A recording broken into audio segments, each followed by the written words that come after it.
couple of months. Now, if we look at our statistics that are coming from government, from respected institutions such as the Kenya National Bureau of Statistics, it's showing us. So, first of all, inflation, it's come down.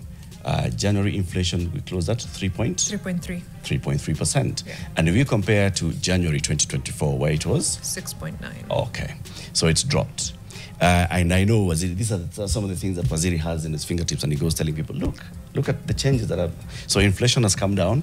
I know the other thing that he'll tell me, the cost of energy has come down. If you look at the cost of petroleum, you retained its cost of power. The cost of power has come down. 20%. Right. You see, 20%. What else you'll tell us? You'll tell us if you look at the cost of living. Yes, it has risen. You know, inflation is basically items, cost of living. It's cost of living. So food items are now cheaper. Yes, relatively cheaper. Relatively cheaper. Yes. Compared to a year ago. Correct. Okay. If we look at international rating agencies such as Moody, and recently they said, all right, so we are seeing some positivity in Kenya's economy, and that tells us that, there's something that's working. Okay. So all those things, Waziri, is it to say that Kenya's economy is on the mend? Kenya's economy is rising. I must say that from the onset. We haven't reached where we should be. Actually, it will take us a while. But if we remain focused and we stay on course and we don't drop the ball, then certainly Kenya's economy will be much, much better in a short while. I say so because this Moody's rating didn't just come from nowhere. How does Moody does its rating?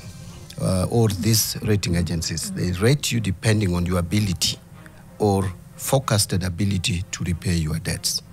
Now, that is based on a number of factors, but I don't want to go into the details.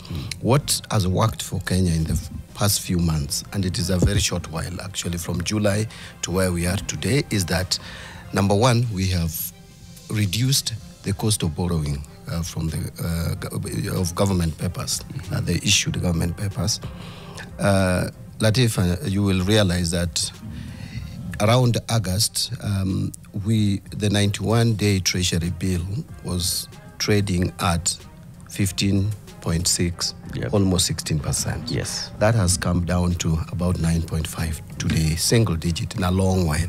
Now, what that means is therefore that we borrow new loans cheaply.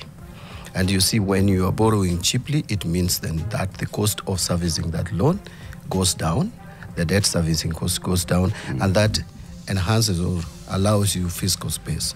The second thing that needs to be mentioned is that the credit ratings look at your ability to pay your loans depending on your foreign exchange reserve.